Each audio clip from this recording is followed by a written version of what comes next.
आपने कई ऐसी फिल्में देखी होंगी जिसमें लोग पिकनिक या एडवेंचर के नए नए एक्सपीरियंस लेने के लिए जंगल की सैर करने जाते हैं। लेकिन ये एडवेंचर कई बार उनके लिए जानलेवा बन जाते हैं, जिसके बाद वो मुश्किल से ही उस जंगल को पार कर पाते हैं।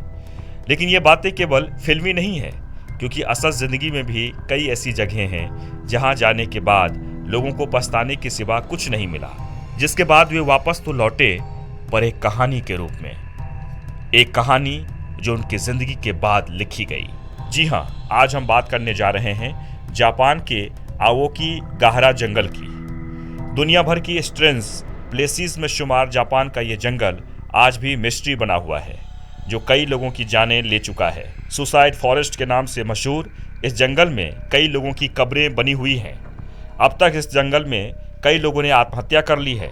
इतने सुसाइडल केसेस को देखते हुए लोगों का ऐसा मानना है कि यहाँ पर भूत प्रेत और काली शक्तियों का साया है, जिसके चलते इतनी मौतें हुई हैं। जापान की राजधानी टोक्यो से 2 किलोमीटर दूर यह जंगल 35 वर्ग किलोमीटर एरिया में फैला हुआ है। सघन पेड़ों के इस जंगल के पेड़ों की भीड़ में किसी का भी खो जाना लाजमी है, और तब तो और जब ऐसे हॉरर प्लेस में मोबाइल और कंपास मशीन भी काम न करे।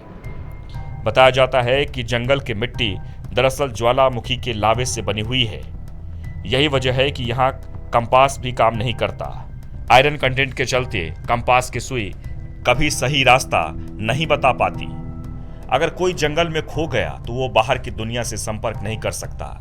एक रिपोर्ट के मुताबिक साल 2019 में इस जंगल से 200 शव निकाले गए थे, जिनमें से कई शव तो सड़ चुके थे, तो कुछ शवों को जंगली जानवरों ने खा लिया था।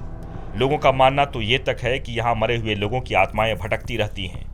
रात में कई लोगों ने इस जंगल से चीखने चिल्लाने की आवाज़ें सुनी हैं, जो इन बातों को काफ़ी हद तक सही बताने का काम करती हैं। Bureau report, TNP news.